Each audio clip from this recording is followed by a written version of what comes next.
King Solomon's Mines by H. Rider Haggard. Chapter 1. The Legend. My name is Alan Quarterman. I am from Durban, Natal. I am 55 years old. I am too old to write a book, I know. I am not a literary man, so I wonder what kind of book will come out when I finish. I wanted to write it, and I had some good reasons for it. First reason, because Sir Henry Curtis and Captain John Good asked me to write it. Second reason, because now I am in Durban, lying in bed. A lion bit my leg, and as a result I have nothing else to do. Third reason, because I want to amuse my son Harry with this story. He is studying medicine in London. Hospital work must be very boring. My son may forget his routine work and entertain himself while reading this book. The last reason, because I believe that this is the strangest story that I have ever heard of. I was born a gentleman, although I was a poor hunter and trader all my life.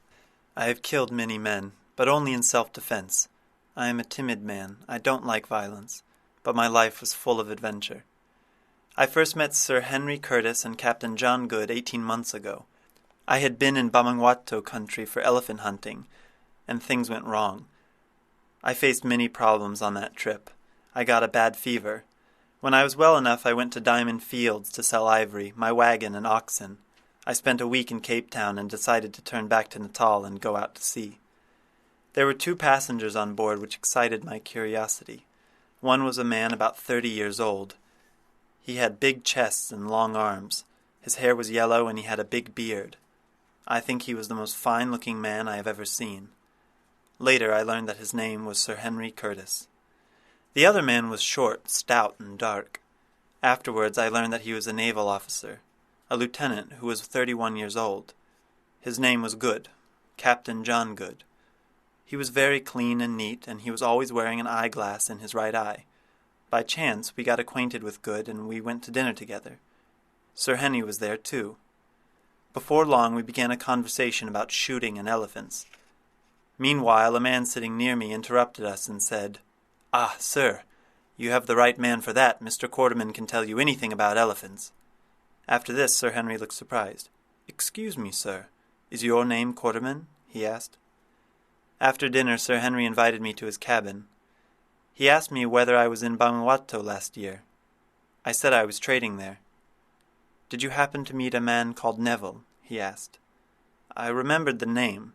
Sir Henry said that Mr. Neville was his brother, and he continued, "He was my only and younger brother. 5 years ago we had a bitter quarrel, and I behaved unjustly to him. Just at that time our father died intestate. In England, if a man dies intestate, and if he has no property but has land, it all descends to his eldest son. As a result, I took all the property and left my brother penniless. As I was angry with him, I didn't offer to help. My brother had some money on his account. He drew all his money without telling me. Later I learned that he adopted the name Neville and went to South Africa to find a treasure. Nearly 3 years passed, but I didn't hear from my brother. My letters didn't reach him. If he is alive, I want to take him back home. At last I decided to seek him for myself. Captain Good agreed to come with me." "Yes," said Captain Good. "Sir, please, will you tell us all you know or heard about this Mr. Neville?" "What did you hear about my brother's journey at Bamangwato?" asked Sir Henry. "I heard something which I have never told anyone before," I said. "I heard that he was looking for Solomon's Mines. Nearly 30 years ago a man told me the legend of Solomon's Mines. His name was Evans. At that time I was in Matabele country on my first elephant hunt." "Did you ever hear of Solomon's Mountains in the northwest of the Mashokuloamba country?" he asked. I told him I never had. I was listening open-eared to all these wonders, but actually I didn't believe in the story, and poor Evans was killed by a buffalo the next year. Strangely, I heard something more definite about Solomon's Mountains 20 years later. I was in Manica country at a place called Sitanda's Kraal, and one day a Portuguese arrived in the country with a companion. He told me that his name was Jose Silvestre. We talked a little, and the next day he said, "If we meet again, I will be the richest man in the world." After a week, he turned back in a desperate position. His face was yellow with fever, his eyes were nearly falling out of his head. He was so pale and weak. I gave him water and milk, and he rested near me. After a while he began to talk. Listen, I am dying. You have been good to me. I will give you a paper which my ancestor wrote when he was dying 300 years ago. His name was Jose da Silvestre. Perhaps you can get there if you can live through the desert. But do not give it to anyone else. Go yourself, he said, and he died in my arms quietly. Where is the map? Asked Sir Henry. If you want, I will show you, gentlemen, I answered. The original document is at my house in Durban. I have a copy of the map. Here it is. It read, I, Jose del Silvestre, am now dying of hunger in the little cave on the north side of the mountains. I have named these mountains Sheba's Peaks. I write this in 1590. If my slave finds this, he should report this to the king. If he sends an army which can live through the desert, and if they can overcome the KUKUANAs, he will be the richest king since Solomon. With my own eyes I have seen countless diamonds stored in Solomon's treasure chamber, behind the white death. But because of Gagul's treachery, I couldn't bring anything. I only saved my own life. The person who follows the map will climb Sheba's left peak until he comes to the top. It takes 3 days' journey to the king's palace. The one who can get there should kill Gagul. Pray for my soul. Jose da Silvestre. Sir Henry and Captain Good were silent and astonished when I finished reading. But I haven't told you about your brother. I knew his companion, whose name was Jim. He was a good hunter. The morning Mr. Neville was starting on a journey, I saw Jim. He said that they were going after diamonds. Half an hour later, Mr. Neville's wagon moved, and Jim came to me to say goodbye. I continued to tell the conversation between us. Is your master really going to Solomon's Mountains? I asked. Yes, he is going. He said he would make his fortune, Jim replied. Wait, I said. Will you take a note to your master and promise not to give it to him until you reach Inyati? Yes, said Jim. I took a scrap of paper and wrote, The person who comes will climb Sheba's left peak until he reaches the top. On the north side of it lays Solomon's great road. When you give this to your master, tell him that he had better follow the advice implicitly. Don't give this to him now, because I don't want him to ask me any questions about it, I added. Jim took the note and went away. This is all I know about your brother, Sir Henry. Mr. Quarterman, I am going to look for my brother until I know that he is dead. Will you come with me? As I have said before, I am a timid man. I thought that such a journey would certainly end with death. Besides, I had a son to look after, so I rejected. No, sir, thank you. I don't want to risk my life, I answered. I am too old for a journey of this kind. In addition to this, I have a son who is dependent on me. I can't risk my life. Sir Henry and Captain Good looked disappointed. Mr. Quarterman, said Sir Henry, I am a rich man. You may settle the cost for your help as you like. It will be paid to you before we start.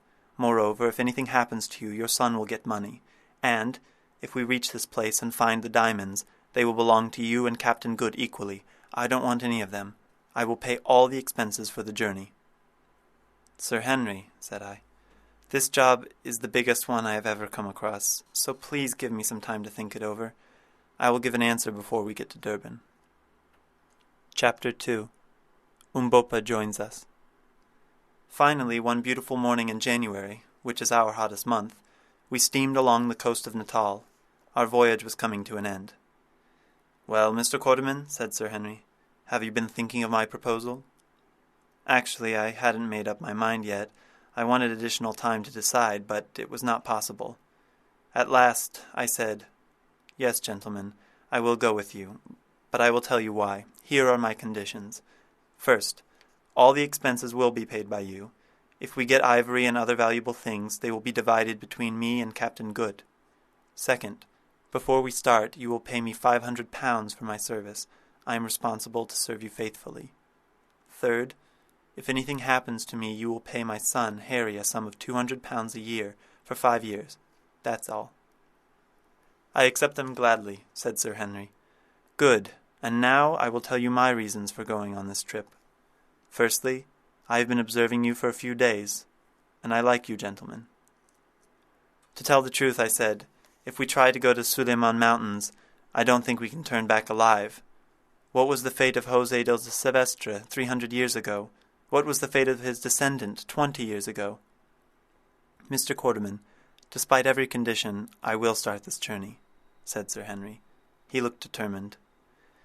"Yes, yes," said the captain. "We are accustomed to danger. We should not turn back now." The next day we went ashore. I invited Sir Henry and Captain Good to my little shanty, which I call my home. Afterwards, we started preparations for the journey. Sir Henry made legal transactions to provide for my son in case of an accident. Then, I got a check for £500. I bought a wagon and a span of oxen, which were very strong. Later, I bought a beautiful team of 20 Zulu oxen. I was thinking to buy medicines and provisions. Fortunately, Captain Good had some medical and surgical instruction in his previous career. Moreover, we would need arms and servants. Sir Henry provided the guns and rifles. As for the men who would accompany us, we decided that a driver, a leader, and 3 servants would be enough. I found 2 Zulus, Goza and Tom, as a driver and a leader. As for the servants, I found Ventvogel and Kiva, who spoke English well. Now we had 4 men, and wished to find a suitable man on our way. An evening before we set off the road, Kiva informed me that a man wanted to see me. When I ordered him to bring the man, I saw that he was a very tall, handsome, and strong man. He said his name was UMBOPA, and he wanted to come with us. "My name is UMBOPA," he said. "I live with the Zulu people, but I am not one of them. The house of my tribe is in the far north. I've wandered for many years. I ran away from Zululand and came to Natal because I wanted to see the white man's ways. I am a brave man. I don't want money. Sir, food and shelter is enough for me." To tell the truth, I was puzzled by this man, and his way of talking. It was clear that he was telling the truth about himself. Finally, I translated his words to Sir Henry and Captain Good, and I asked for their opinions. Sir Henry told me to ask him to stand up. UMBOPA obeyed him, and certainly he was a magnificent-looking man. His body was in very good shape. Sir Henry walked up to him and looked into his proud, handsome face. "I like your looks, Mr. UMBOPA, and I will take you as my servant," said Sir Henry. After we made all preparations, we left Durban at the end of January, and in the 2nd week of May we camped near Sitanda's kraal. On the way, we had various adventures. In Inyati, in the Matabele country, unfortunately, we left our comfortable wagon. We had only 12 oxen with us now. The rest of them died because of poverty and illness. With the wagon and oxen, we left Goza and Tom, who were our driver and leader. After hiring a dozen of men from Inyati, we started on foot. UMBOPA, Kiva, and Ventvogel accompanied us too. One evening, after a long day's march, we came to a beautiful spot. There we saw a troop of giraffes walking around. They were standing far from us, but Captain Good was a good shooter. He shot at a young giraffe. While boys were cutting off the best giraffe meat, we rested a while. At dinner we ate giraffe steaks. It was very delicious. "All right, gentlemen," I said. "I think we want a little recreation. Maybe we can catch some elephants." The others agreed, and we began preparations for a good sleep. Suddenly we heard a noise. From the direction of the water there came a noise of awful roars. Only a lion can make such noises. We jumped to look and seized our rifles. On the grass an antelope was lying dead. Also there was a lion which was dead too.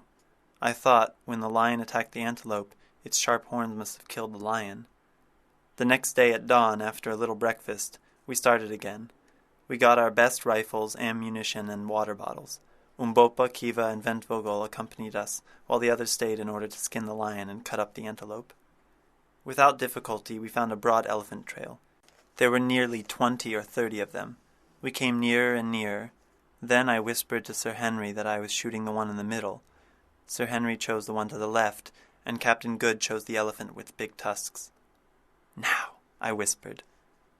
"Boom, boom, boom!" exclaimed the 3 rifles. Sir Henry shot the elephant and the animal fell down. Mine fell onto its knees, but got up later, so I shot it a 2nd time. Meanwhile, Captain Good was very excited. The big elephant that he shot was only wounded, the animals running in pain in the other direction. We decided to leave the wounded animal. Instead, we went after the herd. When we chased the others and plunged them onto the edge, they were struggling wildly. They were totally in panic, screaming and roaring. We shot 8 of them, which was a good number for the day.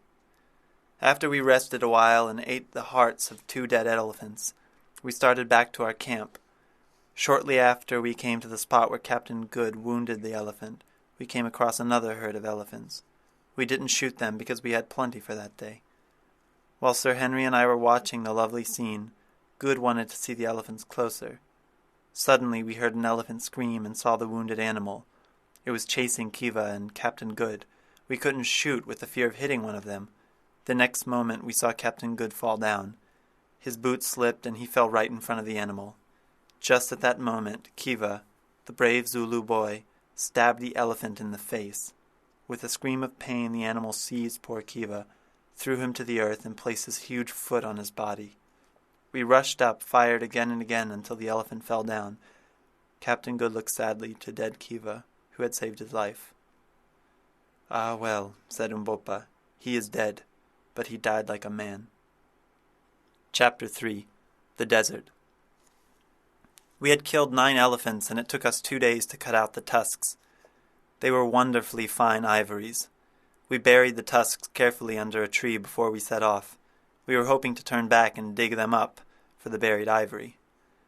After some time we reached Sitanda's Kraal, near the Lukanga River. Here was the real starting point of our journey. On the left, the vast desert was lying ahead of us. 20 years ago, I saw poor Jose Sylvester creeping back painfully. I remember his unsuccessful attempt to reach Solomon's Mines. In the evening we camped. We watched the sun sinking into the desert. "There," I said, "there is the wall of Solomon's Mines. Only God knows if we can ever reach it." "My brother will be there. I will reach it somehow," said Sir Henry. Meanwhile, UMBOPA was gazing towards the far mountains too. "The desert is wide and there is no water. The mountains are high and covered with snow. Will you go there?" asked UMBOPA to Sir Henry. "Yes," he answered, "because my brother may be there. I will go to seek him." I met a man on the road. He told me that a white man went into the desert 2 years ago with a servant and a hunter with him. They never came back. "How do you know it was my brother?" asked Sir Henry. "I do not know," replied UMBOPA, "but the man said the name of the hunter with him was Jim." "Doubtless it must be your brother," said I. I knew Jim well. "If he hadn't had any accidents, we must look for him there," said Sir Henry. "I am doing all this for my brother. We are of the same blood. If a man is determined to manage something, there is nothing he cannot do." UMBOPA was impressed by Sir Henry's words. "Great words," he said. "What is life? Tell me, you white men. You are wise. You know the secrets of the stars. Tell me, white men, what is the secret of our life? You cannot answer because you do not know. Like a bird in a storm, we fly to nowhere. Life is nothing. Life is all." "You are a strong man," said Sir Henry. UMBOPA laughed. "We are very much alike, sir. Perhaps I seek a brother over the mountains," he said. I looked at him suspiciously. He knew something we didn't know. I asked, "What do you mean? What do you know about the mountains?" "I know a little. There is a strange land there. There are brave people, a great road, and white mountains. If we can cross the mountains, I will tell you what I know. But this is hard work. You may die. Be wise and turn back," said UMBOPA, and without a word he left us. Sir Henry said, "He is an odd man." I agreed. The next day we made arrangements for starting. It was impossible for us to take our heavy rifles across the desert, so we found an old native to take care of them until we returned. After disposing our load, we took a number of rifles, revolvers, water bottles, 5 blankets, sun-dried meat, some medicine, surgical brandy, and some clothes. This was all of our equipment. With great difficulty I persuaded 3 natives to come with us for 20 miles. I promised to give them a good hunting knife. They were going to carry large water pots. The next day we rested and slept. After a good meal at sunset we waited for the moon. At last the moon rose with its silver light. Under the solemn light of the moon we started up. Our only guide was the distant mountains and the map of Jose del Silvestre. I know that if we couldn't find the pool of bad water, we would die because of thirst. All along the day we walked and walked. Then the stars began to fade and a golden sun rose up. It was time for a break because it was impossible to go on under the sun in the desert. After having some water and food, we fell asleep under a rock. At 3 o'clock in the afternoon we woke up. The 3 native men were preparing to return. We emptied our water bottles and filled them up from the pots the natives had been carrying. At 4:30 we started on. It was a lonely place. Except for a few ostriches and cobras, there wasn't any other creature. However, there were lots of flies buzzing around. At the sunset we rested again. We waited for the moon. Our only enemies were the heat, thirst, and flies. After we had eaten, we prepared for sleep. It was too hot to lie down under the sun, so we decided to dig a hole and get into it. We covered the top with bushes, and it then became a little calmer. It was so hot that we were moistening our lips with a scanty supply of water each minute. If we couldn't find the pool mentioned in Jose del Silvestre's map, I was sure we would die of thirst. In the afternoon we crept slowly in pain. At sunset we rested again and waited for the moon. After drinking a little, we could sleep a little. When we started on with the moon, we were so weak that we were staggering rather than walking. We were tired, hungry, and thirsty. When we rested again, we sucked the last drops of water from our water bottles. Then we lay down for sleep. In my dream, I saw myself bathing in a stream and drinking lots of water. If we couldn't find water that day, we would certainly die. As soon as everyone woke up, we discussed the serious problem. "If we cannot find water, we'll die," said Good. Meanwhile, Ventvogel smelled the air. "I smell water," he said. But we didn't know where to look. We walked around and gazed anxiously. "According to Jose del Silvestre's map, there should be a pool somewhere around us," I said. Then, suddenly, we heard UMBOPA shouting in Zulu language. "Here is water," he was telling us. We rushed up and there was a pool. It was water indeed. We couldn't believe our eyes for a while. Before long we drank much until our thirst went away. We put off our clothes and lied in the water. At last we were refreshed. After having some food, we found a shadowy place and slept until midday. In front of us, the gigantic mountains and Sheba's peaks were standing. At the top of each mountain was a round peak covered with snow. Suleiman's mountains were approximately 1 kilometer around Sheba's peaks. We wished to reach there without any more deaths or accidents. All day we rested there. After we filled our bottles, we started off again. With the moon we walked until the sun rose in the morning. We had a short rest, and in the evening we continued walking. Finally, the next morning we came to the lowest of Sheba's left peak. We were again very thirsty because there wasn't any water left. By 11 o'clock we were totally exhausted. We weren't talking much. We needed water and food for energy. While we were sitting, UMBOPA suddenly began to dance and shout. He was showing a green thing to us. "It is food and water, sir," he shouted. "It is a melon." "Melons!" I shouted to Captain Good. He immediately fixed his false teeth and we started to eat greedily. I think we ate 6 melons each. For a while we weren't thirsty anymore, but after some time we were very hungry again. Just at that moment we saw a number of birds flying. We were lucky. I shot a big bird. We had a delicious meal that evening. At night we walked again. We were carrying melons with us. As we got higher up, the air got cooler and cooler. As we proceeded up the mountain, we found more melons. They would be enough for our water supply. However, we needed food immediately. We had melons for water, but nothing to eat. The next 3 miserable days, I wrote the following in my notebook. 21st of May. The air is very cold. We carried melons with us all that day. We saw no more melons around. We rested for the night and had no food. It got very cold during the night. 22nd of May. We started in the morning again. We feel very tired and weak. We can't walk much. We found snow and ate it. It was freezing. We camped at night and drank a little brandy. We are hungry and exhausted. We are in a very bad condition. 23rd of May. Unless we find some food, this will be our last day. We have only a little brandy left. Good, Sir Henry, and UMBOPA stand the cold, but Ventvogel can't stand it. We tried to climb as far as we could. Our feet were nearly frozen. Just before sunset, we reached right under Sheba's left peak. It was very high. "We must be near the cave in which Jose del Silvestre wrote in the letter," said Captain Good. "We will find the cave soon," said Sir Henry. We looked around for some time, and at last, "Look," said UMBOPA. "It is the cave." We rushed to the spot and saw a hole which in fact was the mouth of the cave. Then we moved into it. It was dark inside. We crept into the cave. It was not very big. It was cold because the sunlight did not reach inside the cave, and we were at a high altitude. We sat in the cold cave for hours and tried to sleep. In order to get warm, we huddled up, but it did not work. I heard Ventvogel's teeth chattering all the night long. Then he gave a deep sigh and his teeth stopped chattering. I thought he fell asleep. In the morning, however, with the first light of the sun, we were shocked to find poor Ventvogel dead. His body was stiff. Suddenly I heard a scream and turned my head towards it. At the end of the cave, there was another dead man. Chapter 4. We meet KUKUANA people. "I will look at the dead man," said Sir Henry. "He could be my brother." After a few minutes came his words. "Thank God, he is not my brother." I asked, who could it be? "He is the old Jose del Silvestre," said Good. "Impossible! He died 300 years ago." "It is very cold here, so flesh and blood will keep fresh. The sun does not reach here.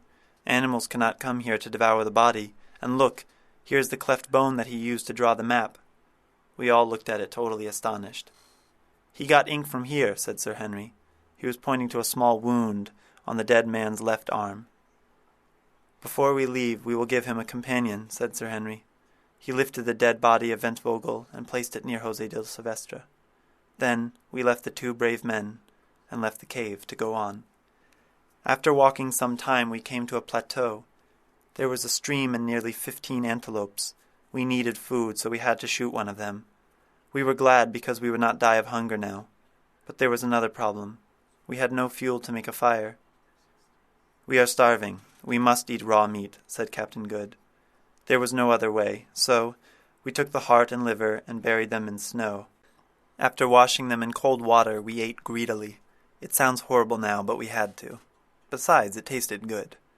After we had eaten, we began to search around.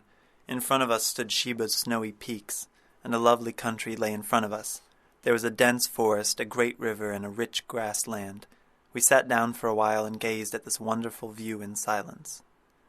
"Isn't there something about Solomon's Road on the map?" I asked Sir Henry. "Well, look! There it is!" he exclaimed. Good and I looked in that direction and saw a wide road. It was strange to find a Roman road in this strange land. It was a splendid road made of solid rock. I have never seen such a road before. It must have required an engineering work. By midday we reached a place where there were lots of trees. We decided to stop and cook a meal. Later we lit our pipes and rested. After a while I saw Captain Good sitting by the river. As I said before, he was the neatest man I have ever seen. He started washing his clothes. Then he rubbed his boots with some fat that he saved from the antelope's meat. After inspecting them with his eyeglasses, he took a mirror from his bag. He touched his chin. There was a 10 days' beard on his face. He took a piece of fat and started to scrub his face and chin wildly with it. Taking out a knife, he began shaving the right side of his face and chin. As soon as he was finished shaving the right cheek, there appeared a group of men. They were wearing strange clothes made of leopard skin. A young boy was standing in front of them.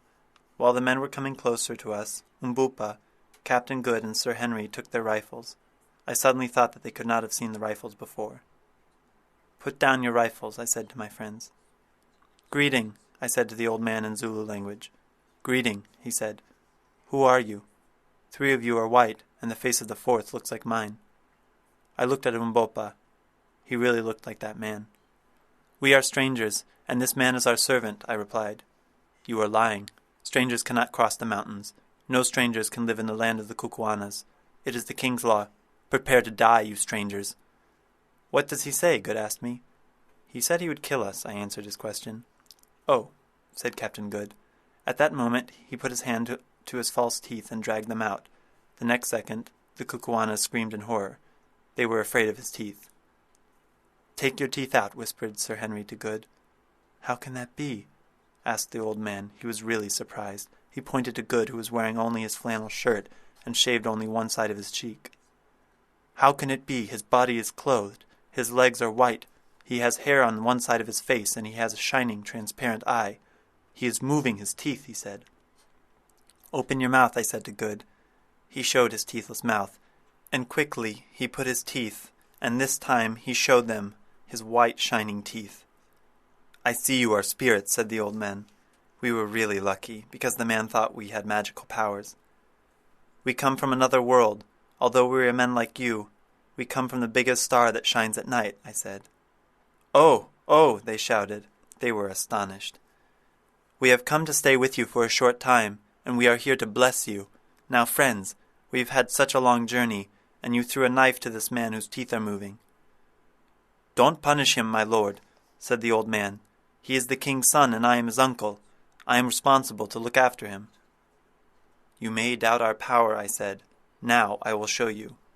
I turned to UMBOPA, saying, Give the magic tube that speaks, and I looked at the rifles. When I got the rifle, I saw an antelope standing on the slope. Do you see that antelope? I asked. Tell me, can I kill it from here with that noise? It is impossible, my lord, said the old man. But I will do so, I said, and raised the rifle and shot the animal. The men shouted in terror. If you do not believe, go and bring the animal. They did what I said. And I told them, You see, I tell the truth. Let us take you to the king. You are children of the stars, children of the shining eye and moving teeth. My name is Infadus, son of Kafa. He was once a king. This young man is Skraga, son of TWALA, the great king. TWALA is the chief and our lord.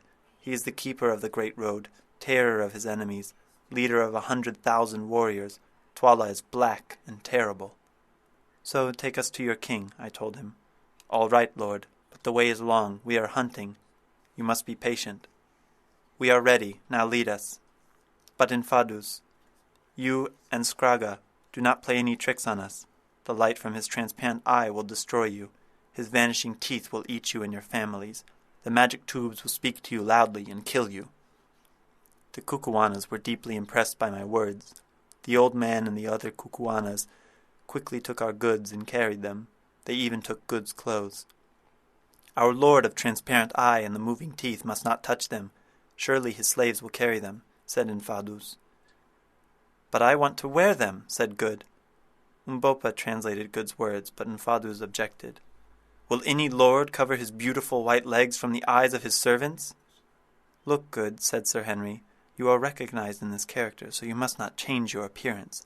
From now on you must wear only a flannel shirt, boots, and your eyeglass.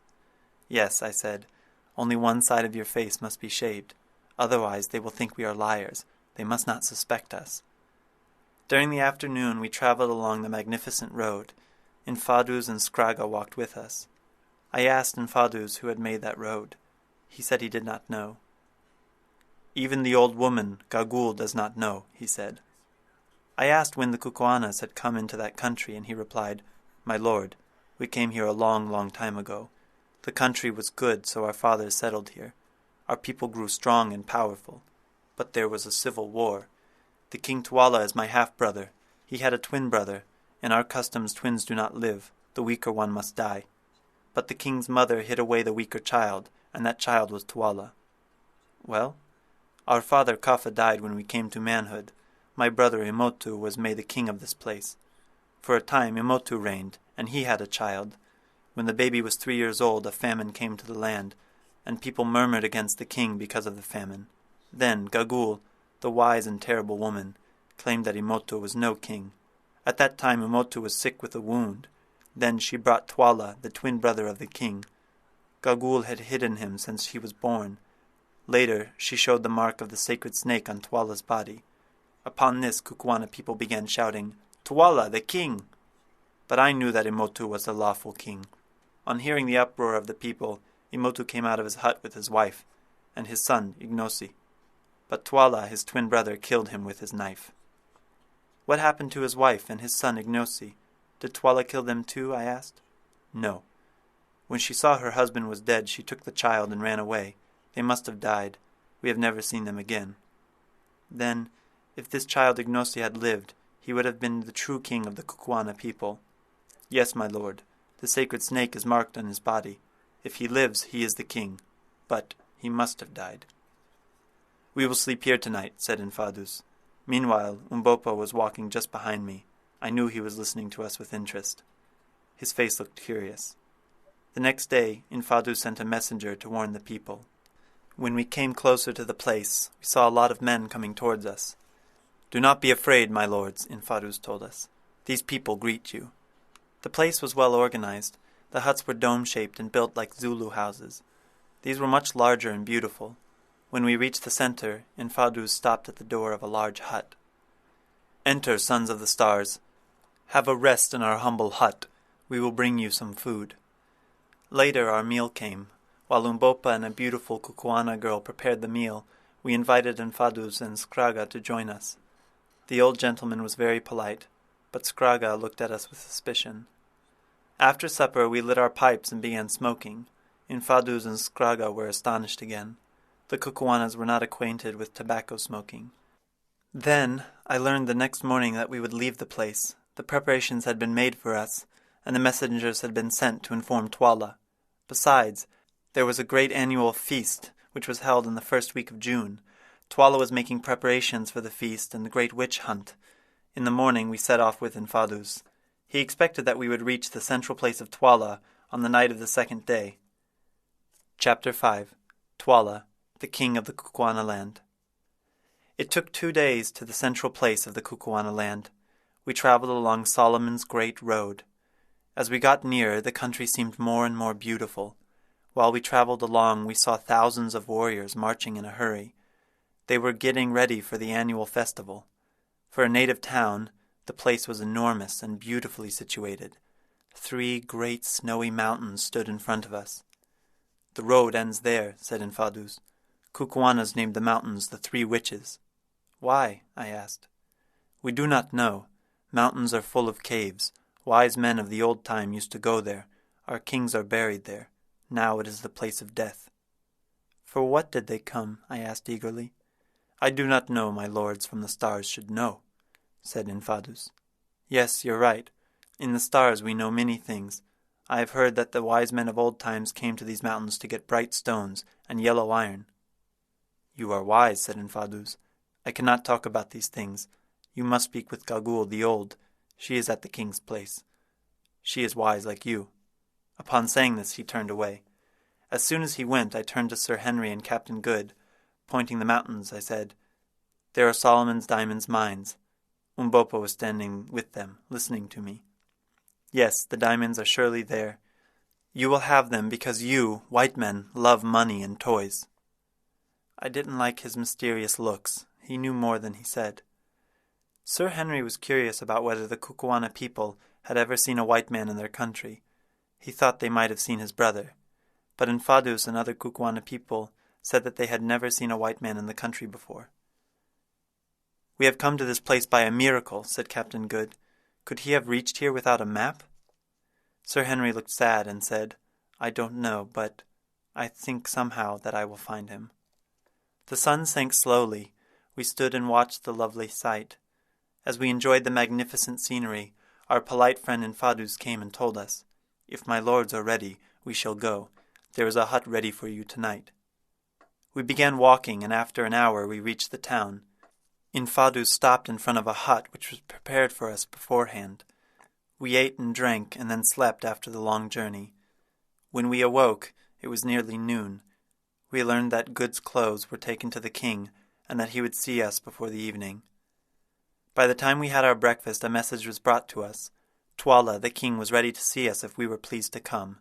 Before meeting the king, we would prepare our guns, rifles, and ammunition. We would give them to the king as a present. Later, when we were ready, Infadus took us to TWALA. We came to a big hut which was surrounded by other huts. The space in front of the large hut was empty. In front of it there were several stools. Infadus pointed to us to sit down. UMBOPA stood behind us. We waited for 10 minutes in silence. Then suddenly the door opened and a gigantic figure came out. Skraga was following him. TWALA was an enormous man. His expression was cruel. "White people," he said, "I do not know who you are. I greet you." "Greeting, TWALA." "To the king of the KUKUANAs," I answered. "White people, who are you? What are you looking for?" "We come from the stars. We came to see this land." "And that man," said TWALA, pointing to UMBOPA, "does he come from the stars too?" "There are people of your color in the heavens above, but do not ask such questions, TWALA, the king." You speak with a loud voice, said TWALA. Remember that the stars are far off, and you are here. Be careful, you king, I said loudly. If you touch a hair on our heads, destruction will come upon you. Didn't your men tell you about our magic? Have you seen any men like us before? I said, pointing to Good. It is true. I have never seen before, said the king. Didn't they tell you how we killed an antelope with a voice? They told me, but I do not believe them. Let me see your magic. Kill a man among these soldiers. No, I said. We don't kill humans if they don't need punishment. But if you insist, let them bring an ox and I will show you. He agreed, and 2 men brought an ox quickly. I whispered to Sir Henry, You must shoot, because I want to show that we all have magic powers.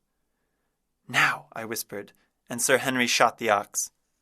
Have I lied to you, the king? I said. Listen, TWALA. You knew we came in peace. I showed the rifle and said, This magic tube is for you. I will show you how to use it. But beware, do not use the magic of the stars against a man of earth. I handed him the rifle. While TWALA took it eagerly, a shadowy figure came up out of the hut. It was a very old woman. She had deep wrinkles on her face. She put her skinny hand with long nails on TWALA's shoulder and began to speak in a thin voice. Listen, you king. Listen, people of the KUKUANA race. All dead things must live again. Living things must die again. Her words made everybody shrink back. The old woman was very terrible. Blood, blood, blood, she shouted. I smell it. Blood is good and bright. I am old, I am old. I have seen much blood. Your fathers knew me. Their fathers knew me too. How old am I, do you think? I have seen white men before. I know his desires. Who made the great road? Who drew the pictures on the rocks? You do not know, but I know because I am old. Why did you come, white ones? You are the terrible ones. You do not know, but I know. I am old. I am wise. Then she turned towards us. What are you looking for, men of the stars? Are you looking for a lost person? You will not find him. He is not here. For ages no white man came here. The ones who came died away. I know, I know. You came for the bright stones. She looked at UMBOPA this time. And you, the proud man with the dark skin, who are you? What do you want? You are not a man from the stars. You do not want to come here for bright stones or for yellow metal. I know you. I can smell the blood in your veins. At that moment, she started to tremble and fell to the ground. A few men carried her to the hut. White people, said TWALA. Gagool has spoken strange words. I am planning to kill you. What do you say? Be careful, you king, I said, laughing. You have seen the fate of the ox. Do you want to die like that ox? It is not good to threaten a king, he said. We are not threatening you. We are telling the truth. Try to kill us and you will see. Go in peace, said TWALA at last. Tonight there is a great dance. You are invited too. Do not fear. I will not give any harm to you. So we left with Infadus. When we reached our hut, I invited Infadus in. We would like to speak to you, I said. I am listening to my lords. We think that TWALA is a cruel king. He is so, my lords. You will see tonight. He is the great witch hunt. Many people will die. Nobody's life is safe. If the king wants to kill a man, and if he fears a man who can rebel against him, Gagool and the other witch-finding women will smell that men. He will be killed immediately. Perhaps I will be killed too.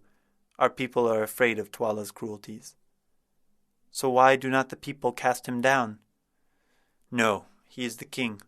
Moreover, if he is killed, Scraga will be the king. His heart is blacker than that of TWALA's. If Umuto was alive, or Ignosi, his son had lived, everything would be different. But they are both dead.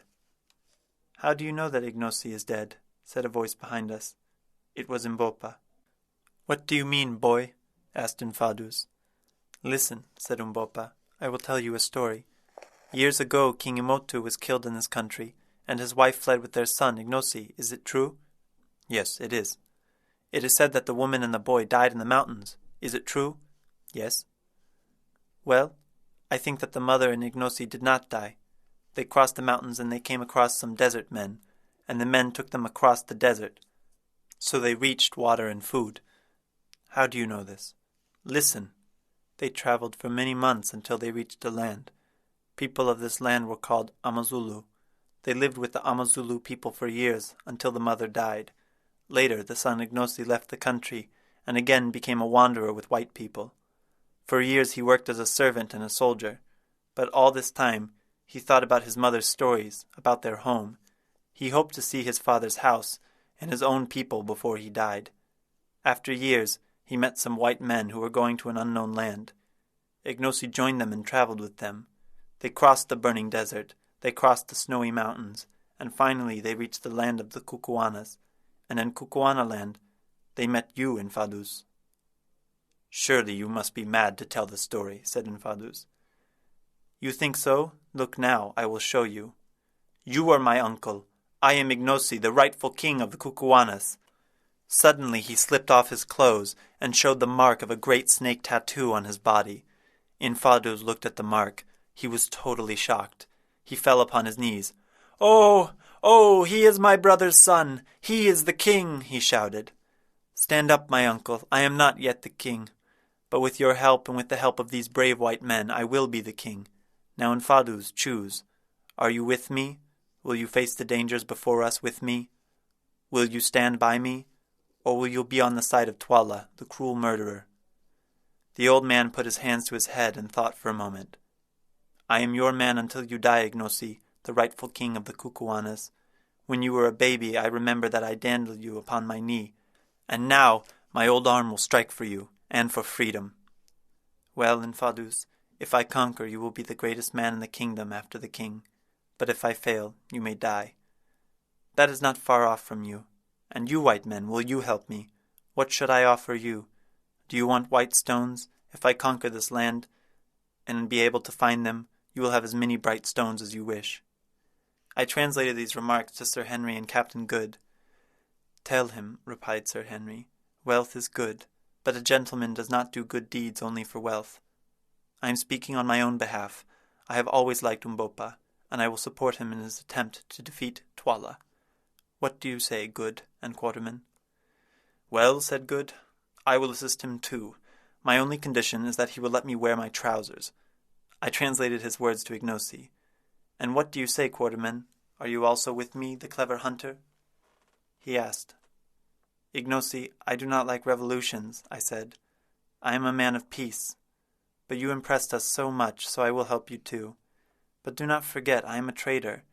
I have to earn my living, and that means I accept your offer about diamonds. In addition to this, I have a second condition. As you know, we are looking for Sir Henry's brother. You must help us to find him. I will, answered Ignosi, turning towards Infadus. He asked, Tell the truth, Infadus. Has any white man set foot within this land? No, Ignasu, my lord. No white man ever came to KUKUANALAND. If any white man had been seen or heard of, would you have known it? I should certainly have known, answered Infadus. Did you hear, said Ignosi to Sir Henry, your brother has not been here. Well, said Sir Henry with a sigh, I think he never got here, my poor brother, so we came here for nothing. We could not find him. In order to change the subject, now let's turn back to business, I said. It is good to be a rightful king, Ignosi, but how do you propose to become a king? What are your plans? I do not know yet. Infadus, have you got a plan? He asked. Ignosi, tonight there is a great dance and a witch hunt. Witch-hunting women will smell out many people, and they will be killed. People's hearts will be full of grief and anger against the King TWALA. When the dance is over, I will secretly speak to some of the great chiefs, and they will inform their people about our plan. I must make the chiefs believe that you are indeed the rightful king, so tomorrow morning you will have 20,000 soldiers under your command. Now I must go and get ready. I need time to think and to make a plan. After the dance, if I am still alive, and if we are all alive, I will meet you here. We have to fight against TWALA. At this moment, our words were interrupted by an announcement. A messenger was sent from TWALA. We advanced to the door of the hut and ordered that they should enter. 3 men came in. Each of them was carrying a shiny shirt of chain armor and a magnificent battle-axe. We thank the king, I said. Now you can go. When the man left, we examined the armor with great interest. It was the most wonderful work we had ever seen. "Do you make these beautiful things in this country?" I asked in Faduz. "No, my lord, we do not know who made them. Our ancestors had made them. Now there are only a few of them.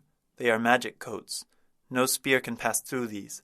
The people who wear these will be safe in battle. Only people from royal blood can wear these. This means the King TWALA is pleased, or very much afraid of you. Otherwise, he would not have sent these to you. Tonight, wear these armors, my lord." We spent the rest of the day quietly. We rested and discussed this exciting situation. When the sun went down, fires glowed out, and hundreds of people started to march to their places. They were getting ready for the dance. After a while, we watched people walking, and at last Infaduz came. He was dressed in his war dress, and there were 20 men who would accompany us to the dance. As he recommended before, we wore the shirts of chain armor which the king had sent. When we arrived at the king's place, we found that there were nearly 20,000 men there. All the soldiers were perfectly silent. "Is the whole army here?" I asked in Faduz. "No, my lord," he answered. "Only 1/3 of it is here. As you see, TWALA has lots of soldiers."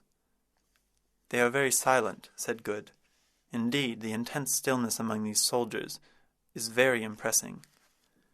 "What does he say?" asked Infaduz. I translated his words, and he answered, "They are silent because the shadow of death is over them." "Will many be killed?" "Yes." Sir Henry shivered. Good said he wished we could get out of it. "Tell me," I asked Infaduz, "are we in danger?" "I do not know, my lords. But do not seem afraid. If you are still alive at the end of the night, then you are safe." The soldiers murmur against the king. Meanwhile, we had been advancing towards the center of the open space. As we proceeded, we saw a group of people coming from the king's place. "It is the King TWALA, his sons Skraga and Gagul the Old. Look at the people with them. They will slay innocent men tonight." The king sat at the center. Gogol sat on the ground at his feet, and the others stood behind him. "Greeting, white lords," said TWALA. "Sit down. We should not waste precious time." "You came at a good time, so you will see a glorious show. Look around, white lords. See how they shake with fear. All people who have evil in their heart are trembling with fear." "Begin! Begin! Begin!" cried Gagul. For a moment there was a deep silence. The king lifted his spear, and suddenly 20,000 feet were raised. Then, suddenly, they brought their feet down to the earth. This was repeated 3 times. Among the people there was a group of old women. They had painted their faces yellow and white. There were snake skins around their waists. Each of them was carrying a small forked wand. When they came out in front of us, they stopped, and one of them cried out, "Mother, old mother, we are here." "Good, good, good. Are your eyes keen? Can you see in dark places? Are your ears open? Are your senses awake? Can you smell blood of the wicked ones who plan evil things against the king? Are you ready to do justice?" "Yes, mother, we are ready." "Then go, sharpen your spears, and find the evil ones," cried Gogol. With a wild scream, the old women scattered around. We could not watch all of them, so we watched the one who was near us. She went towards a warrior and halted. She began to dance violently, turning round and round with incredible rapidity.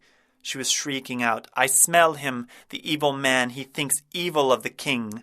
She stopped dancing at once and stretched the wand towards the soldier in front of her. With a cry, she touched the warrior with her wand. Instantly, 2 other men came and seized the poor man. He was taken to the king. As he came, 2 men held him and looked at the king for orders. "Kill," said the king. "Kill," cried Gogol. "Kill," cried Skraga. Upon this order, the man was killed at once. "1," counted TWALA. Soon we heard him saying, 2, 3, 4, and so the deadly game went on until about 100 men were killed. About midnight there was a pause, but this time we were surprised to see Gogol coming towards us. At last the old woman rushed and touched Ignosi. "I smell him," she cried. "Kill him, he is full of evil." "TWALA, the king," I called. "This man is the servant of your guest. By the law of hospitality, spare his life." Gogol the old smelled him. "He must die," was his answer. "No! Who tries to touch him will die." "Bring him," ordered TWALA to his men.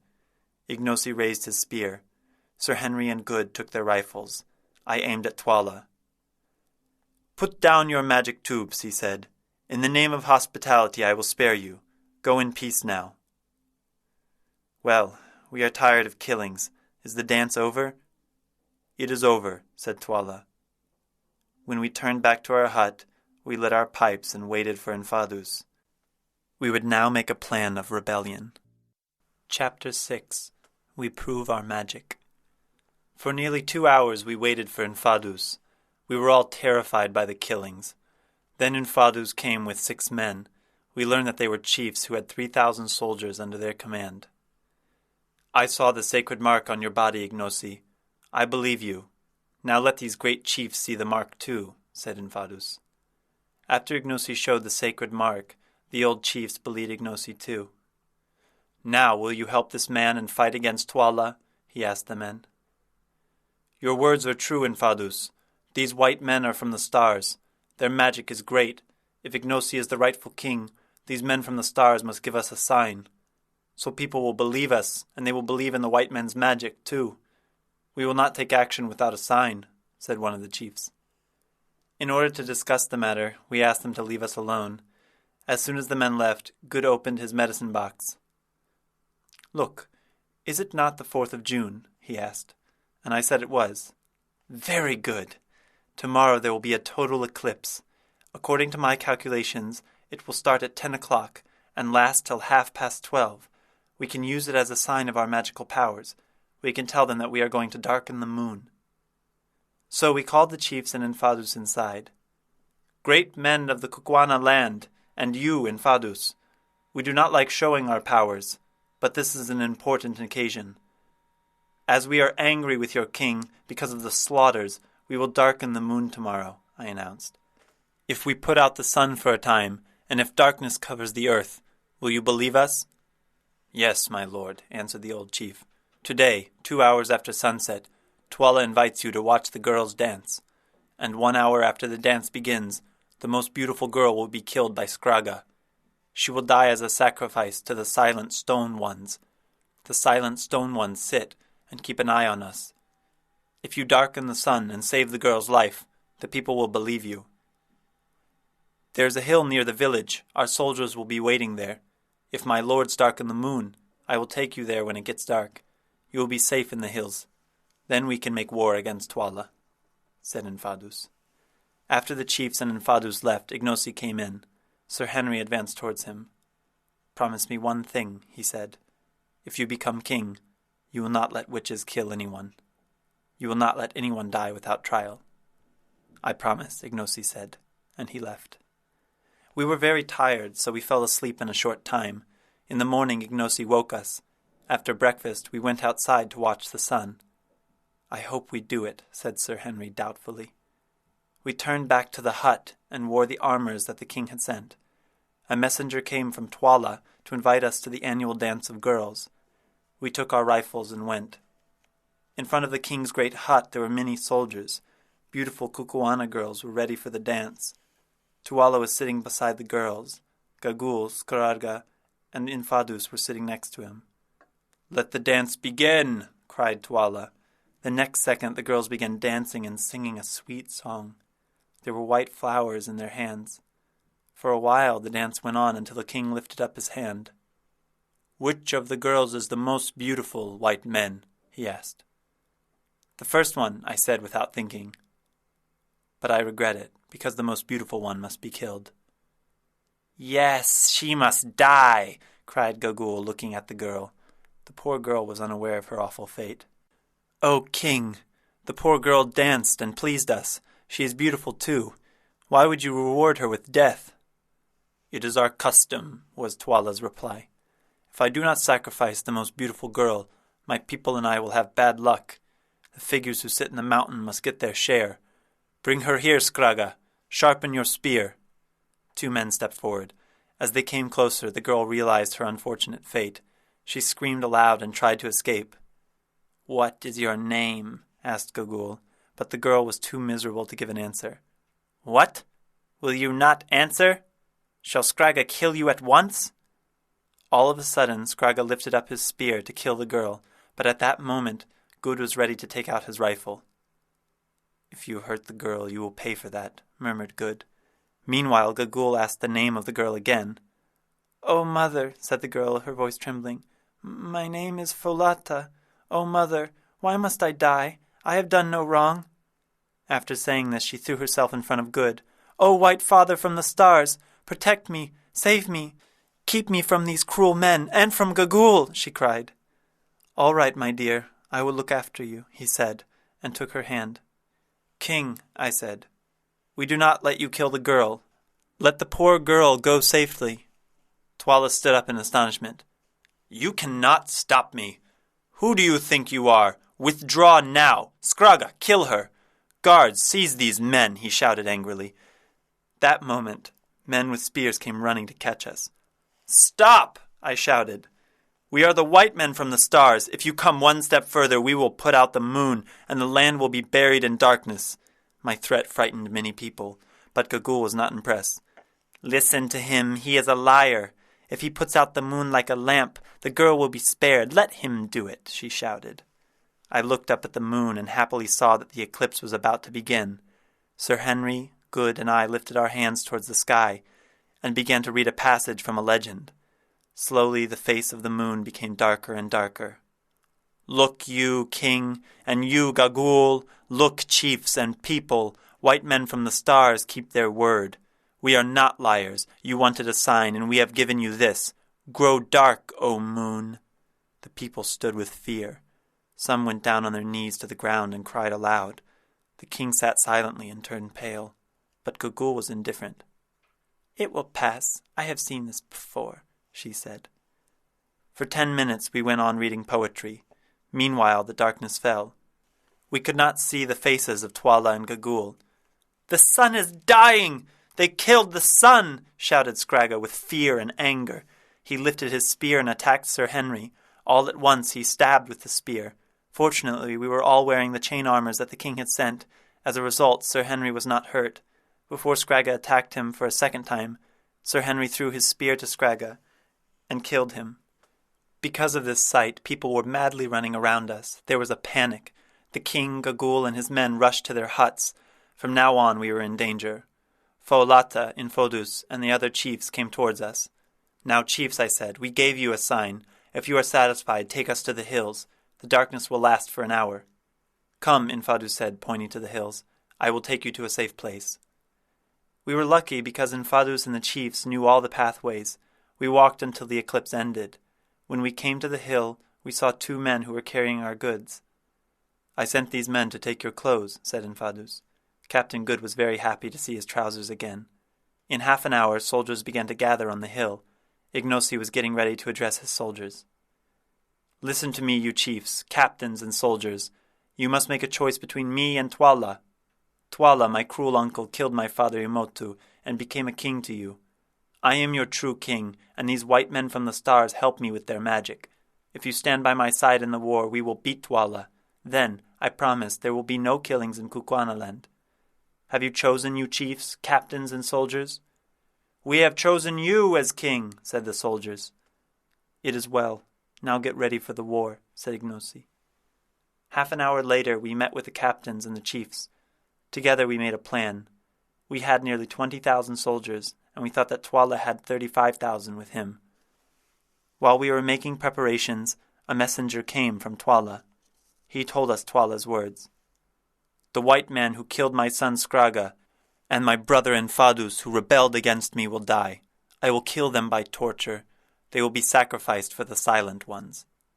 After the messenger finished his words, I answered him in a loud voice. "Go back to TWALA and tell him that Ignacy, the rightful king of Kukuanas, Infodus, the chiefs, the captains, and we, white men from the stars, will fight against him. Ignacy will be the king instead of him. He is the rightful king." The messenger left. That night we were busy with tomorrow's preparations. After checking everything, we slept for a few hours. The next morning we were awakened by Infodus. He said that there was a great activity in the king's place. We got up and dressed. We also wore the chain armors that TWALA had given us. Besides our rifles, we took spears and shields. On top of the hills, Infadus was observing the king's place. "They are going to attack us on 3 sides at once," he said. Chapter 7. The Battle. TWALA's army began to advance towards us slowly. In order to make his soldiers afraid, Captain Good, Sir Henry, and I decided to shoot one of their commanders. After we stopped firing, TWALA's soldiers were running wildly in fear. This was a show of white man's magic. But then we heard voices from our left. Other soldiers were coming closer. With this attack, the war began. Our soldiers were fighting fiercely. All the warriors were struggling to send TWALA's army back. Ignosi and Infadus were commanding and fighting. In another second I found myself among wild warriors. Shortly after somebody knocked me down, I remembered nothing more. When I came round, Good was standing beside me. "How do you feel, old man?" he asked. I was well enough. Meanwhile, Sir Henry and Infadus were discussing the situation. "We do not have enough water," said Infadus. "So white men, tell me what to do. Our soldiers are tired and wounded. Moreover, they will be thirsty at night. On the other hand, TWALA has got fresh men to fight against us. What will we do now?" "We must attack TWALA," I said swiftly. "We should not wait until he attacked us." After a pause, Ignosi spoke. He would tell the final plan. "You brave white men, Infadus, and the chiefs, I made up my mind. I will attack TWALA today. White men and Infadus, you will command my soldiers." "This is your king," shouted Infadus, pointing to Ignosi. "Go and fight for him." Then suddenly all the soldiers raised their spears and saluted Ignosi. After that, we went back to our places and marched to TWALA's place. On the way, the fight was very violent. However, Sir Henry, Captain Good, and Infadus were able to move forward. The soldiers under their command followed them. They obeyed their directions. We were determined to beat TWALA's army. Among all the fierce noises and screams, I heard TWALA shouting at Sir Henry.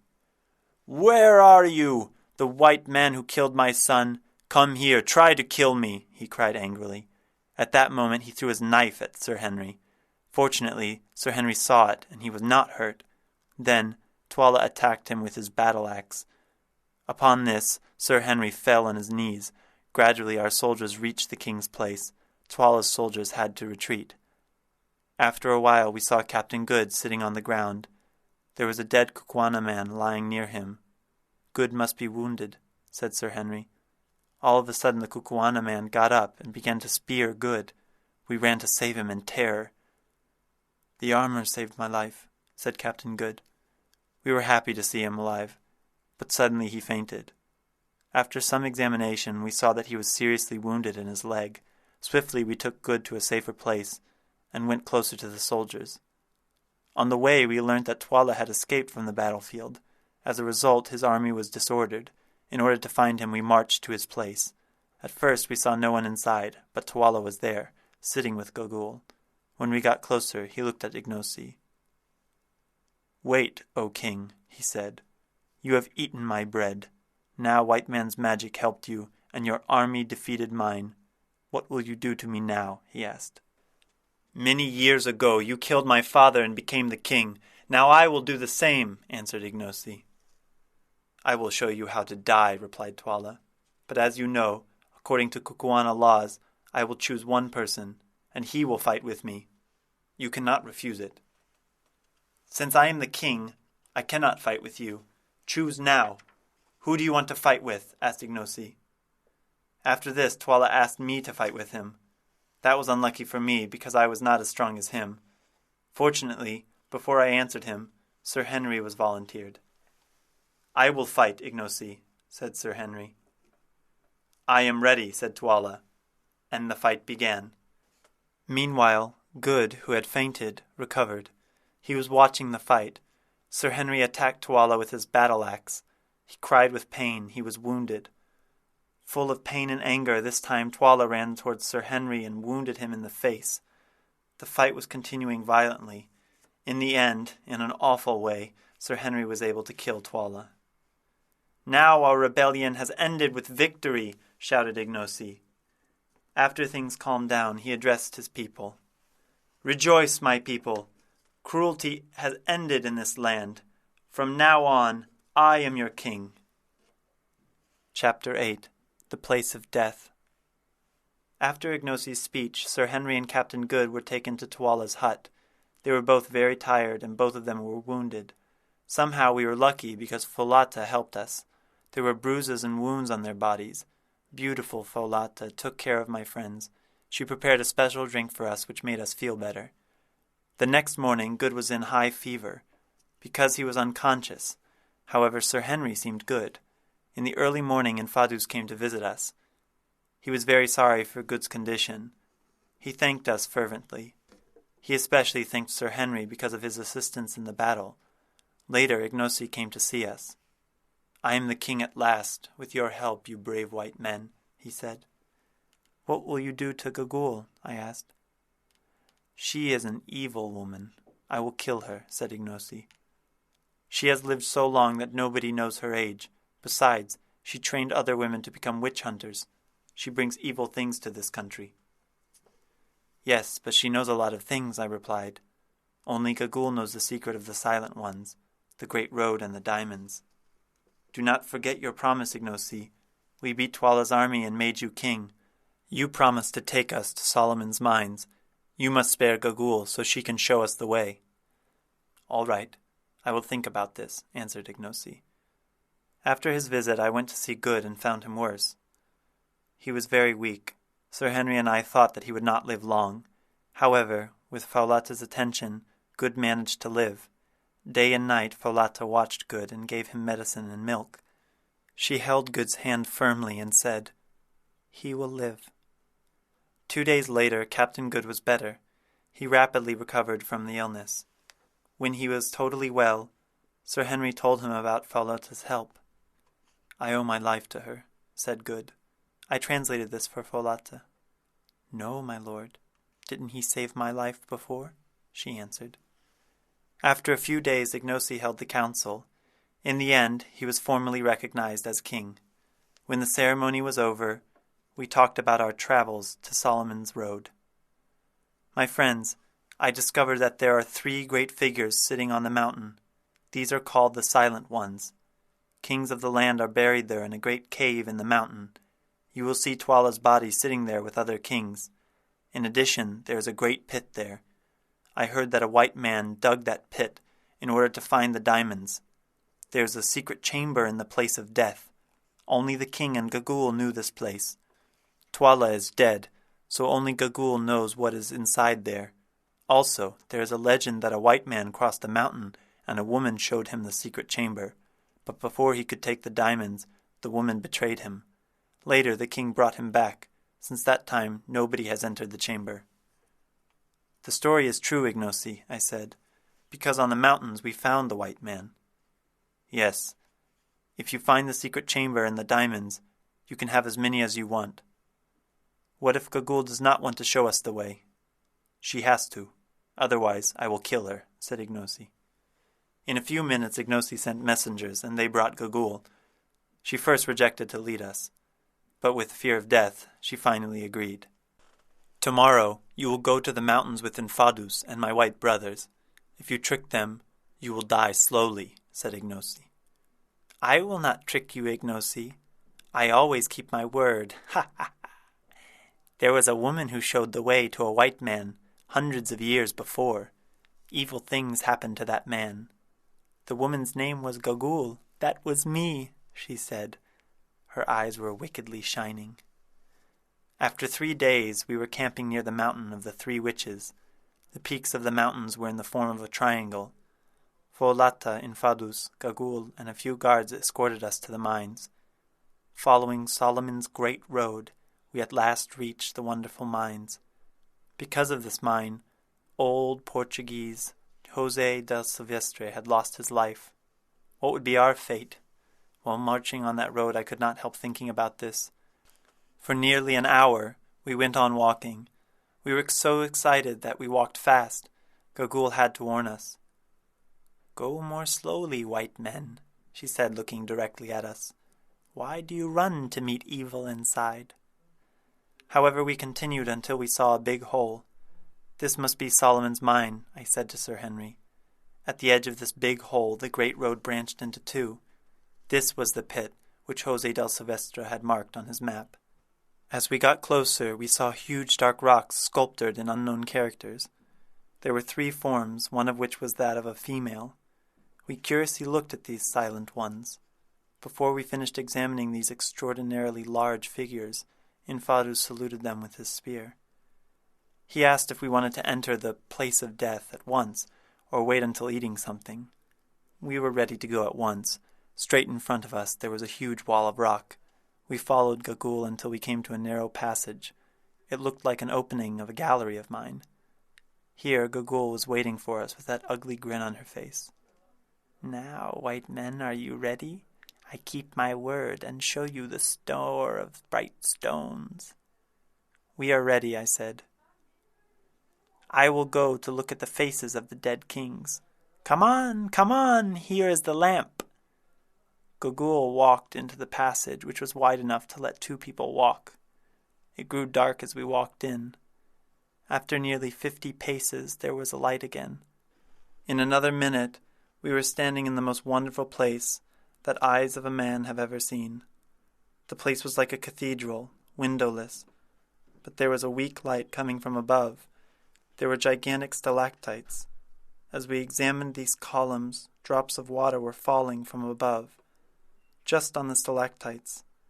Sometimes these stalactites took strange forms. There were smaller caves opening from the main aisle. Unfortunately, we had not had enough time to examine these beautiful forms, because Gagul was anxious to continue. She was not interested in stalactites, so we decided to examine these forms on our return, and followed Gagul. "Are you ready to enter the place of death?" she asked.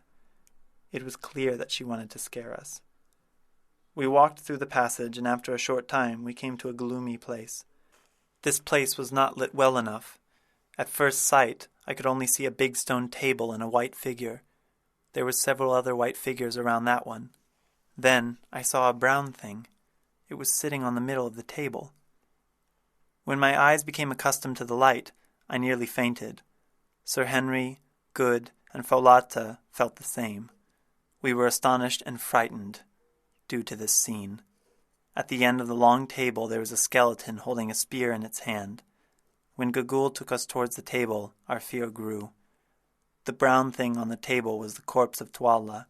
The whole surface of his body was covered with a shiny substance which made him all the more appalling. We were hearing the sounds of water dropping from the roof of the chamber. Water drops were falling on TWALA's body. I guessed what it was. TWALA's body was being transformed into a stalactite. So the white figures around the table were in fact human bodies, which were covered with that white substance. Chapter 9. The Treasure Chamber. While we were trying to get over our fright, Gagul was making prayers to those kings. "Now, Gagul, take us to the chamber," I said in a low voice. "Get the lamp and enter," said Gagul. I took the lamp and looked for a doorway, but there was nothing around. We were standing in front of a solid rock. "The way is here," she said. She was grinning. "Do not play tricks on us," I said sharply. "No, lords, watch this." She pointed at the rock. Then we saw that the huge stone was slowly rising from the floor.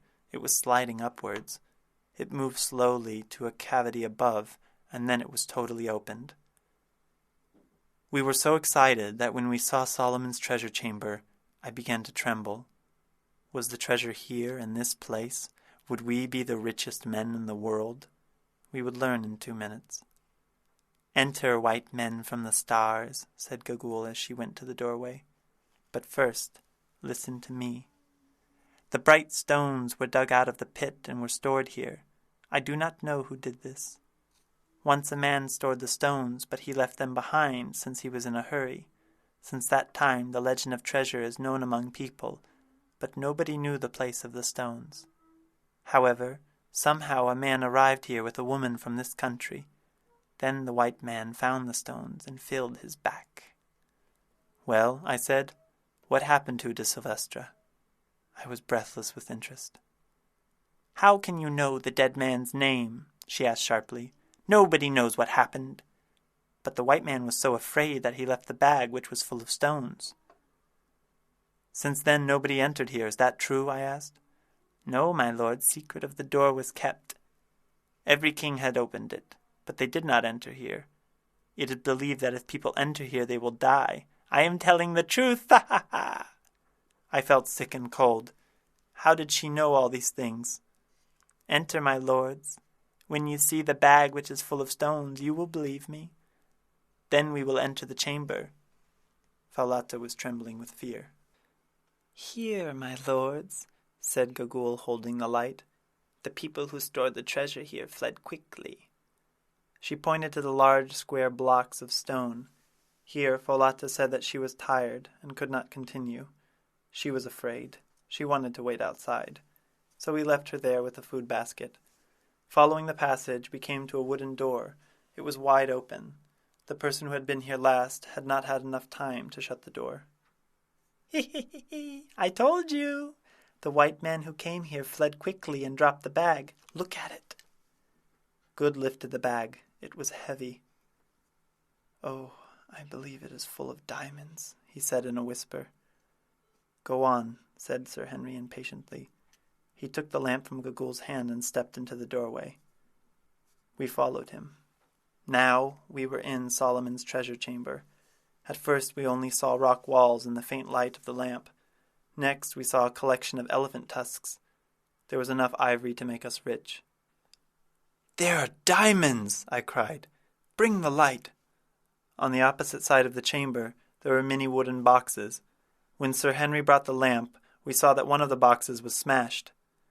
Possibly it was smashed by José del Silvestre. Pushing my hand through the hole, I realized it was not full of diamonds. In fact, it was full of gold pieces. They looked like gold coins. Oh, I said, looking at the coin. We will not go home empty-handed. There are 18 boxes, so there must be thousands of gold coins here. Well, said Good, I do not see any diamonds here. Maybe José del Silvestre put them all in this bag. Let my lords look to the darkest place of the chamber, said Gagul. There you will find 3 stone chests, which are full of bright stones. 2 of them are sealed. 1 of them is open. Before translating her words to Sir Henry, I asked Gagul how she knew all of these things, because she had said that nobody entered this place since the white man, hundreds of years ago. Oh, lords, you live in the stars. Don't you know that some people can see through the rock? She answered. Look into that corner, Curtis, I said, pointing to the spot. We hurried to the place. There were 3 chests. 1 of them was open. Look, said Sir Henry, holding the lamp on the open chest. It was full of diamonds. Most of them were really big in size. We are the richest men in the world, I said. Went on Gagul behind us. There are the bright stones that you love, white men. Take them, eat them, drink them, That moment I thought about the idea of eating and drinking the diamonds, and I began to laugh wildly. Sir Henry and Good were also laughing, without knowing why. We at last reached the treasure chamber, which was full of gold, ivory, and diamonds. Solomon himself never got them, nor did José del Silvestre, and it was our treasure now, and we would be the richest men in the world in a short time. Open the chests, white men, said Gagul suddenly. We stopped laughing. The other chests were filled with diamonds too. While we were examining the diamonds eagerly, of course we didn't realize Gagul creeping like a snake and leaving the room. All of a sudden, we heard a scream from the passage. It was Falata. Oh, help! Help! The rock falls, she screamed. Help! Help! She stabbed me! We rushed to the passage and saw that the door of the rock was slowly closing down. Under it, Falata and Gagul were struggling. Gagul was fighting like a wild cat. Meanwhile, red blood was running from Faluta's knees. Suddenly, Faluta fell to the ground. At the same time, Gagul threw herself to the ground. She wanted to pass under the sliding rock door, but she was too late. The stone fell on her body, and she yelled in agony. 30 tons of rock slowly pressed her body while the old woman was shrieking. Old Gagul was dead. All of this happened in 2 minutes. Then we turned to Faulata. The poor girl was stabbed in the body. Unfortunately, I saw that she would not live long. "Oh, I am dying," she said to Good. "She crept out. I did not see her. Then the door began to fall. I saw her coming under the slowly falling door. I caught her and she stabbed me. I am dying." "Poor girl, poor girl," cried Good. Then he kissed her. Faulata wanted me to translate her words to Good. "Tell him that I love him. I am glad to die because I know that we belong to different worlds, so we will never come together. Tell him that if I live again, maybe I can see him in the stars. Tell him that I love him. Oh, hold me closer. I cannot feel your arms. Oh, oh." "She is dead. She is dead," said Good. The tears were running down his face. "Don't worry, my friend," said Sir Henry. "Huh? What do you mean?" asked Good. "Man, don't you see that we are buried alive? I mean that you will join Faulata soon. We will die here." Until Sir Henry's words, I didn't understand the truth. We were too worried with the death of Faulata, but now we understood that we were locked in here. The first shock of that idea, of dying here slowly, was overpowering. The huge mass of rock had closed, and we were stuck in Solomon's treasure chamber. The door was so big and heavy that we had no hope to open it. For a few minutes we stood there in front of Faulata's corpse in terror. After the shock, we understood that Gagul, the old witch, had planned this trick from the beginning. She had always hated us, and finally she locked us in here. Now we would wait to die slowly. We had no food or water, so I understood why we were told to eat and drink the diamonds. "The lamp will go out," said Sir Henry. "We cannot open the door, so let's turn back to the treasure chamber." We decided to turn back. On the way I saw the basket of food which Faulata had carried. I took it to the treasure chamber. This chamber was going to be our grave. "Let us eat and drink all of it," said Sir Henry, "because tomorrow we will die." Although we were hungry, we could not eat much. Then we examined the walls of the room, hoping to find an exit, but there wasn't a place to go out. "We have been in the cave for 7 hours, so Infadus may come to look for us," I said. "If we don't return tonight, he will search for us." "He doesn't know the secret of the door," answered Sir Henry. "Only Gagul knew how to open the door. Even if he finds us, all the KUKUANA army can't break the wall of rock. The search for treasure has brought a bad end to many people, and our end will be the same." Slowly our lamp grew weak and went out. I can't describe the horrors of that night. Sir Henry and Good were able to sleep for a time, but I found it impossible to sleep. I was thinking of our coming doom. We were buried in the treasure chamber, which was deep under the mountains. Here there was a deadly silence. We were very far from the outer world, so we were already dead. "Good. How many matches have we got?" asked Sir Henry. 8, Curtis. "Light one of them. Let us see the time." It was 5 o'clock. "We had better eat something and keep our strength," I said. "Why?" asked Good. "We will die soon." "While there is life, there is hope," said Sir Henry. So we ate and drank some water. Then we went near the door. Good began to shout. We hoped that somebody would hear us. After a while we gave up. It was useless. We sat down against the chests which were full of useless diamonds. This was one of the hardest times in our lives. Desperately, I burst into tears. Good was gulping away on the other side and swearing himself for doing so. Once more we lit a match to see the time. It was 7 o'clock. Again we ate and drank. Then, suddenly, I noticed something. "The air of this place, it's still fresh. How can this be?" "Great heavens!" said Good. "I have never thought of that. The air can't come through that door. There must be an open place. Let's look." We eagerly examined the walls and the ground. For an hour or more we continued.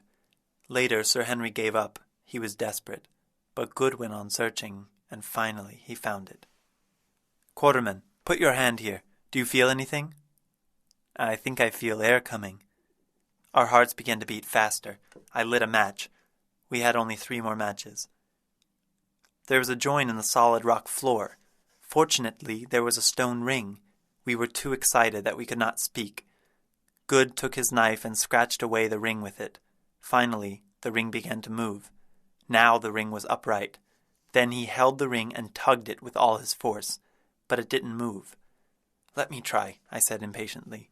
The corner was very narrow, so it was impossible for 2 people to pull it.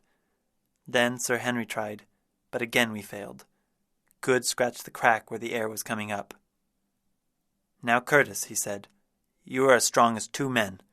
Put your back into the crack, and you, Quarterman, hold Curtis and pull him. Now!" Sir Henry used all his enormous strength. Good and I helped him. "Go on, it is opening," said Sir Henry. Suddenly we heard a parting sound. We felt the air coming. When we lit a match, thank God, we saw a stone chair. "Now what will we do?" asked Good. "We will follow the stair, of course," answered Sir Henry. "Quarterman, take the food and water. We may need them." So I crept back to the treasure chamber. All of a sudden, I noticed the diamonds. For the last 24 hours, we hadn't thought about the diamonds because of our desperate situation. Anyway, I decided to take a few of them in case we ever got out of this place. So I filled my pocket with diamonds. "Won't you take some diamonds with you?" I called to the others. "I hope I will never see them again," answered Sir Henry. Captain Good didn't answer. I think he was saying goodbye to poor Faulata. Then we began to climb the stone stairs. Sir Henry was going first. "Probably there is another room," he said, and after the 15th stair he stopped. "Here, there is a passage." When we reached the bottom, we lit a match and saw that we were in a narrow tunnel. In front of us there were 2 other ways. One of them was going left, the other was going right. Now we had to decide which way to go. "We should go against the airflow," said Good, "because the air flows inward." We followed the suggestion and left that cursed treasure chamber. As we walked, the passage suddenly took a sharp turn, and we saw other passages. I thought that we were in a stone labyrinth.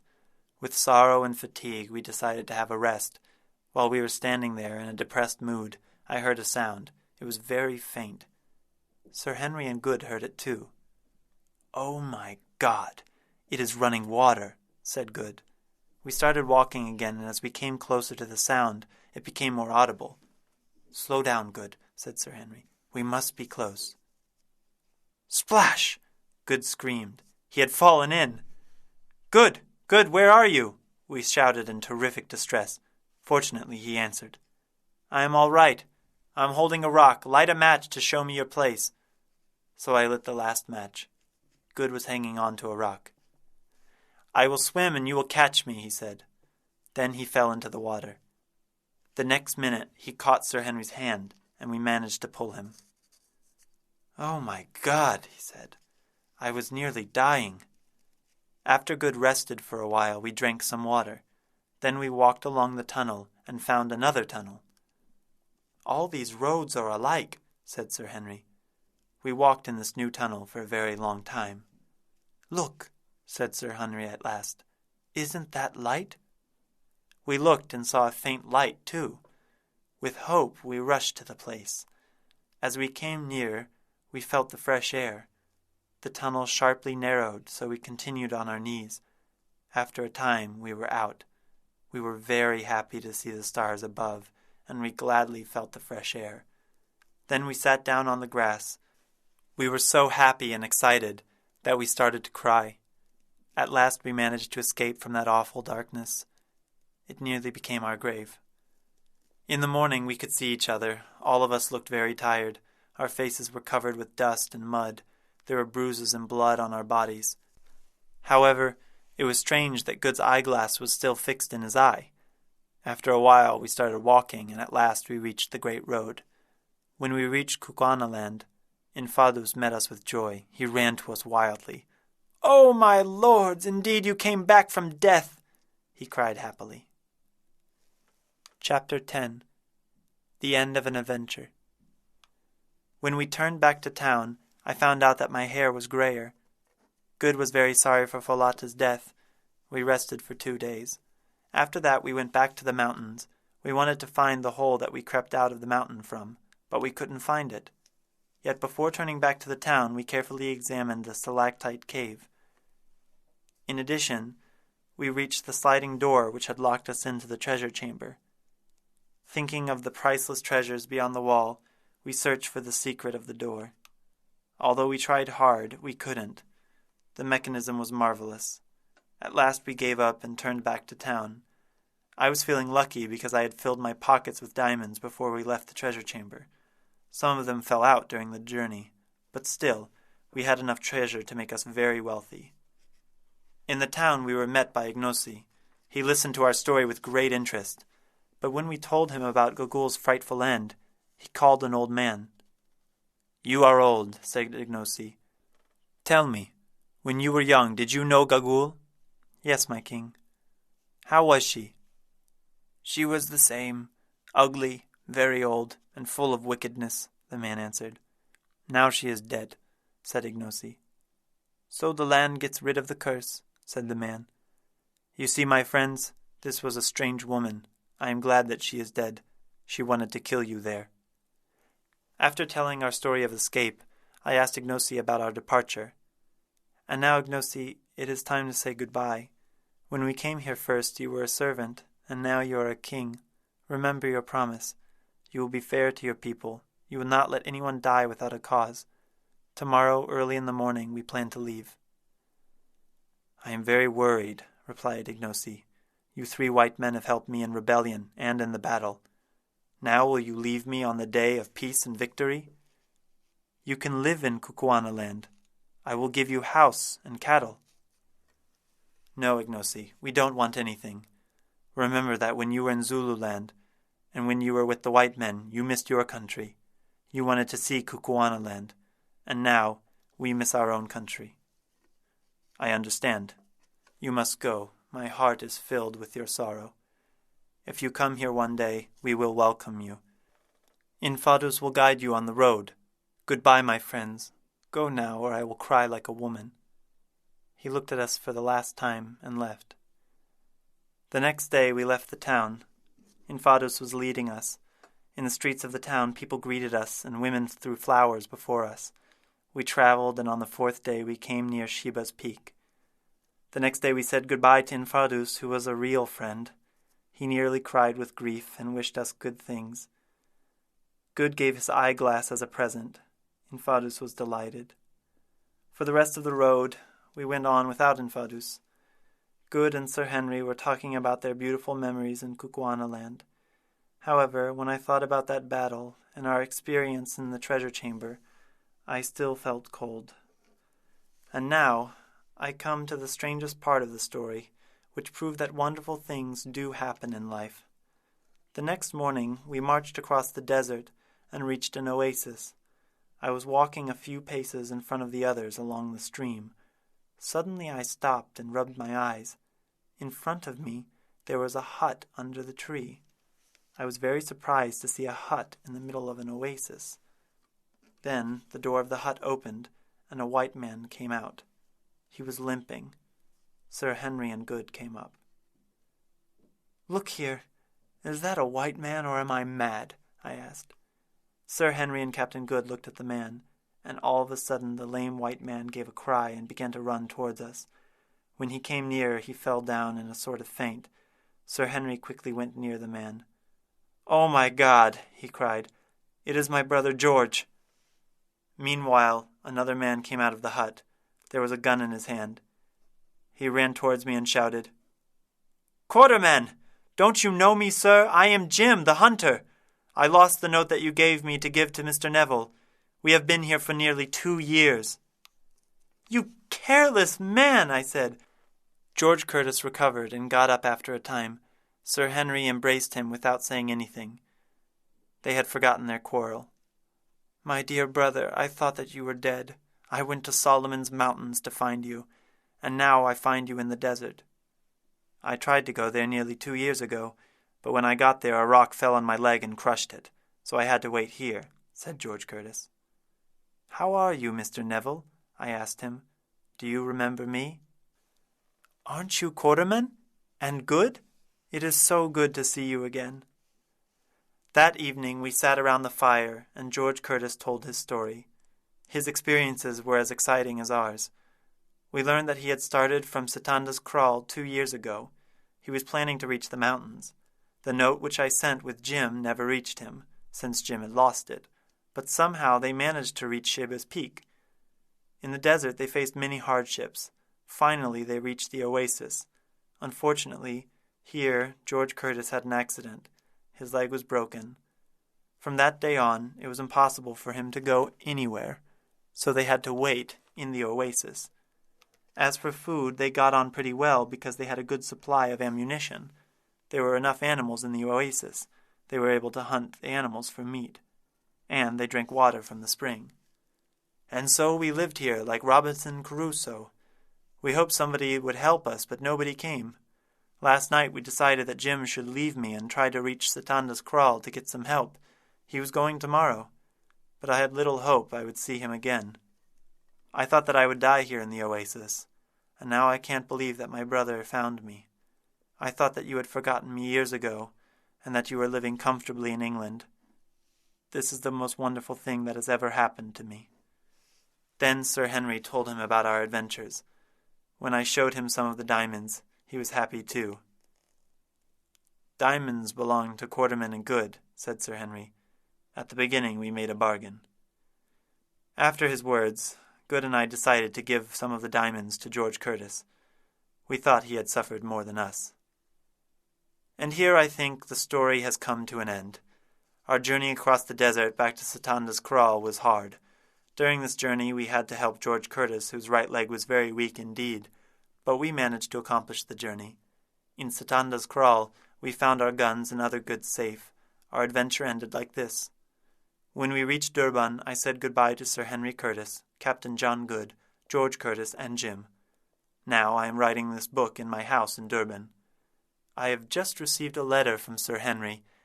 He says he has sold the diamonds in England and learned that they were very valuable.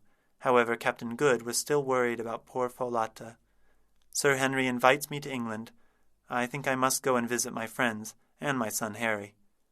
In addition, I have to hand over this book to be printed.